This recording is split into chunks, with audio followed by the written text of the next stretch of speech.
आरक्षण क्या जाति के आधार पर मिलता है? आरक्षण क्षेत्र के आधार पर भी मिलता है। आप जाके देखो जम्मू कश्मीर में आरक्षण क्षेत्र के आधार पर मिलता है। आप जाके देखो हिमाचल में आरक्षण क्षेत्र के आधार पर मिलता है। आप जाके देखो उत्तराखंड में आरक्षण क्षेत्र के आधार पर मिलता है। कौन कहता है जाति के आधार पर मिलता है? आरक्षण उनको मिलता है जो पीछे रह गए हैं, जिनका प्रतिनिधित्व कम है।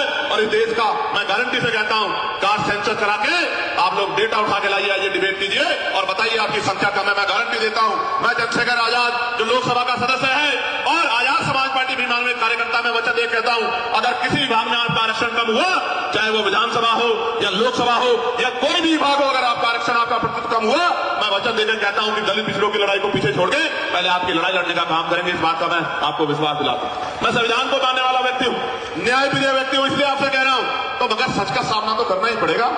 इस देश में अगर आरक्षण आया सबसे पहले तो 1902 में आया, जिसको छत्रपति साहू जी महाराज ने लागू किया, किसी और ने लागू नहीं किया। कुर्मी वंश के छत्रपति साहू जी महाराज ने लागू किया। उससे पहले तमाम न्यायप्रिय लोगों पे था अवसर, उन्होंने लागू नहीं। इस देश में अगर वोटिंग राइट मिला, इस देश के बहुसंख्यक लोगों को, दलित लोगों को वयस्क मताधिकार मिला, सार्वभौमिक मताधिकार मिला, इसका श्रेय अगर किसी को जाता है तो वो बाबा साहब अम्बेडकर को जाता है।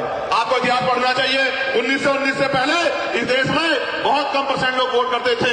मोंटेगो चेम्फोर्ड सुधार समिति बनी और सुधार समिति ने नए पैमाने तय किए कि वोट देने का अधिकार उनको मिले जो जमींदार हैं, जो भूमि जिनके पास बड़ी संख्या में है, जो लगान देते हैं, जो टैक्स देते हैं, जो बहुत पढ़े लिखे हैं, जो पूंजीपति हैं, जिन पर व्यापार है।